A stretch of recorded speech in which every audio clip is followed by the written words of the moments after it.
Bonjour à toutes et à tous, ma team Kiefer, j'espère que vous allez bien. Aujourd'hui pour cette nouvelle vidéo, on se retrouve pour le résumé complet de l'étape 6 du Critérium du Dauphiné 2023. Étape de type vallonné, un peu montagneuse, on pourrait dire de la moyenne montagne. Le profil auquel les coureurs étaient exposés aujourd'hui, c'était donc entre la ville de Nantua et la ville de Cré-Voland, avec pas moins de 4 ascensions répertoriées, dont 3 dans le final. Le col des Aravis, la plus longue ascension du jour, 8 km à 5,7% de moyenne, plutôt roulante. La côte de Notre-Dame de Bellecombe, plutôt pour les punchers, assez courte et pentue, et le Cré-Voland, pareil, court et pentu, avec un enchaînement de ces deux ascensions avec seulement peut-être 800 mètres de descente. Donc on a une belle échappée qui sont constituées avec 14 coureurs qui sont à l'avant. Là on a Zimmerman en grand plan, Mathieu Burgodeau juste devant, Badjoli, le quick step. On va voir justement et analyser tout l'effectif en présence dans cette échappée juste après. Dans le peloton, c'est les UnoX Pro Cycling qui roulent. Ils se sont fait piéger, ils n'ont aucun coureur dans l'échappée. Ils auraient bien voulu tenter quelque chose pour cette étape. On voit la Education First bien en rang également sur la droite de la route pour Richard Carapace certainement. Dans la tête de la course, ça commence à être plus compliqué pour certains coureurs.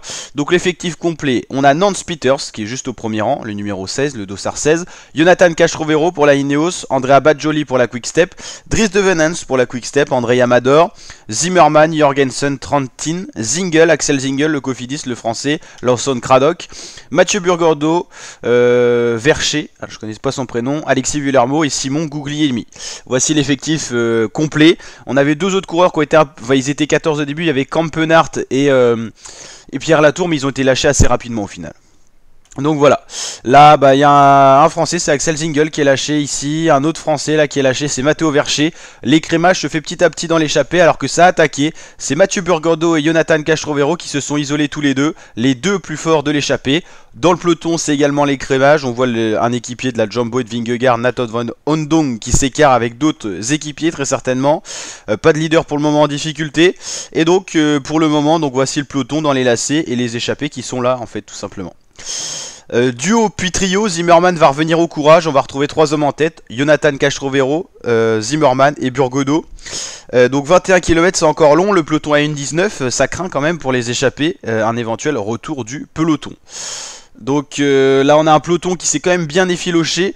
Tous les principaux leaders sont là, tout le top 10 est là. Pour le moment ça s'est pas trop expliqué. Donc pour l'instant rien ne bouge au général. Et une seule petite défaillance, c'est Daniel Felipe Martinez pour la Ineos qui n'est plus dans le groupe du peloton. C'est la descente maintenant avant d'aller chercher les deux petites bosses finales qui peuvent convenir aux punchers.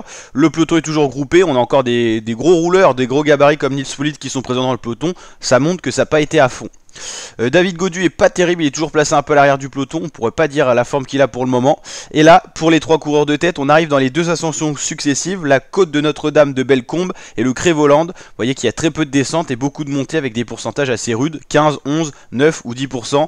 Voilà, il va y avoir des pentes plutôt pas mal dans des très beaux lacets, un très beau paysage. Un zoom sur les 3 hommes de tête et dans le peloton, changement de hiérarchie, c'est la UAE qui reprend le tempo pour Adam Yates très certainement.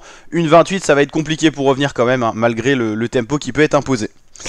Voilà, on est dans le Cré-Voland là pour les 3 hommes de tête. Pour l'instant, ils sont toujours ensemble et c'est Zimmerman qui va placer la première offensive. C'est peut-être lui qui a la plus petite pointe de vitesse, donc il décide de s'isoler et personne n'a l'air de réagir, même si Cachrovero va y aller doucement. Burgodeau va essayer de prendre des relais, mais Zimmerman semble lancer à 1,4 km de l'arrivée. Ça semble très bien parti pour le coureur allemand de la Intermarché Wanty Gobert, qui n'a toujours pas gagné tout simplement de course cette saison en World Tour. Dans le peloton, c'est toujours un petit peu les mêmes qui roulent. Là, c'est les Trek avec Kenny Lisson et c'est Badjoli qui se fait rattraper, un coureur de l'échappée. Derrière, ça ne bouge pas. Et Zimmerman creuse l'écart encore un petit peu en danseuse. C'est Burgodeau qui va décider de faire le forcing. Cachrovero, on l'a compris, n'aura pas les forces de gagner. Ça va jouer entre Zimmerman et Burgodeau. Et derrière, c'est le maillot jaune en personne qui attaque. Il avait dit très certainement qu'il attaquerait pas aujourd'hui, qu'il suivrait les attaques. Finalement, il doit avoir les jambes, il attaque. Et c'est le deuxième en personne du général, Ben O'Connor, qui répond présent. Pas de trace de Julien Lafilippe qui s'accroche à l'arrière de ce groupe là, le troisième du général. On a Jane Lee juste derrière qui s'accroche et Tobias Johansen Halland, le norvégien de la formation UnoX qui a beaucoup roulé aujourd'hui. Devant on a à 500 mètres un rassemblement, un duo Zimmerman-Burgodeau. Faut pas que ça se regarde trop parce que ça arrive derrière. Il y a Cachrovero, mais après il y a le peloton des favoris qui est en train de revenir très très fort. On le voit bien, il y a un gros tempo, il s'isole à 2 les coureurs et Burgodeau va lancer son sprint et va attaquer en premier. Peut-être une erreur de la part de Mathieu Burgodeau Burgodo, certainement même une erreur, Zimmerman qui va passer devant, Burgodo va être battu et c'est la première victoire en World Tour pour ce coureur et pour la formation Intermarché cette saison. Donc très très belle victoire, le coureur qui a été très content, c'est normal, une très belle victoire sur une très belle étape. Cash Rovero, troisième, un peu déçu forcément. George Zimmerman savoure sa victoire et le peloton arrive, peloton regroupé, finalement ça va pas trop s'attaquer. Petit sprint, mais c'est tout doux. Au niveau des Français, on a Julien Lafilippe qui va conserver sa belle place au général de 3ème position. On a Guillaume Martin également dans ce groupe-là. Absence de David Gaudu. Donc on va voir un petit peu les classements pour voir qui on a. Voilà, mais en tout cas, il y a pas mal de coureurs qui ont perdu du temps encore aujourd'hui.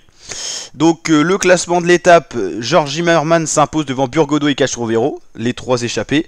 Pour les leaders, on a un groupe qui arrive à 48 secondes des échappés avec Giulio Ciccone, Ben O'Connor, Adam Yates, Jack Haig, Jane Lay, Julien Lafilippe, 9ème, Henrik Mas, Jonas Vingegaard, Guillaume Martin, Egan Bernal, Tobias Alland Johansen, Rafał Majka, Thorsten Trahen, Clément Champoussin qui était là pour la Arkea, Richard Carapaz, Esteban Chavez, Luis Menches, et non, Daniel Felipe Martinez est bien là. Ok, Max Poul. Un peu plus loin, certains beaux coureurs comme Landa, Rodriguez, les leaders, ont perdu un peu de temps, c'est très faible. Berman a perdu du temps, Gaudu aussi d'ailleurs. Per Steiner un petit peu aussi qui a perdu du temps, Juan Pedro Lopez aussi qui a perdu un peu de temps. Ok, mais après il n'y a pas de gros leaders qui ont perdu du temps. Je crois que Felipe Martinez était lâché. Il y a dû avoir un petit bug au niveau des informations de la radio du Critérium. Mais voilà, en tout cas, ouais, il y a quand même des écarts avec le dernier qui est arrivé à 23 minutes. Au niveau du général, Jonas Vingegaard conserve sa tunique jaune. 1 minute 10, c'est une belle marge d'avance sur Ben O'Connor, l'Australien, qui a montré qu'il était là pour répondre aux attaques. Julien Lafilippe, 3ème, ça aurait pu être un parcours pour lui. Il n'avait pas l'air trop en forme, il a quand même suivi les meilleurs, ça c'est cool. Mais on a bien vu qu'il répondait pas du tac au tac aux attaques, alors qu'il est quand même 3ème. Il a une place de podium à défendre. Mais bon, il a que 3 secondes d'avance sur un sacré cador Adam Yates, un petit peu plus sur Jane Lay, Jack Haig, Felipe Martinez, Guillaume Martin qui est 8ème, on a 2 Français dans le top 10, Michael Bjerg qui est toujours là, et Tobias Alland Johansen. Bon, le seul coureur non leader qui est là, c'est Michael Bjerg. Après, à la Philippe, on sait pas trop s'il sera leader ou pas, mais bon, il est quand même plutôt un passe-partout, un peu compliqué en haute montagne, mais bon, il n'y a pas non plus, il y a que 2 étapes de montagne, donc à voir ce que ça va donner. Donc pour les maillots distinctifs, on l'a dit, le maillot jaune c'est Vingegaard, le maillot vert c'est un Français, c'est Christophe Laporte. Trentini et Alaphilippe sont bien classés également. Meilleur grimpeur c'est Mathieu Burgodo, qui n'aura pas fait une journée pour rien, même s'il passe à 2 doigts d'une belle victoire. On le reverra très certainement sur les routes du Tour retenter sa chance pour une victoire d'étape. Peut-être dès demain aussi sur le Critérium. Maillot blanc c'est pour Michael Bjerg, Tobias Alland Johansen est à 2 doigts et Clément Champoussin est pas loin, il y a encore de la bagarre pour ce maillot là. Meilleure équipe UAE devant Ineos et Bahreïn. Donc voilà, demain on aura une très belle étape qu'on suivra bien sûr en intégralité sur la chaîne YouTube. On aura la vidéo présentation dès ce soir, donc n'hésitez pas à checker tout ça. N'hésitez pas à liker la vidéo si elle vous a plu, vous abonner, activer la cloche et je vous dis à très bientôt pour de nouvelles vidéos mes fratés. Ciao ciao.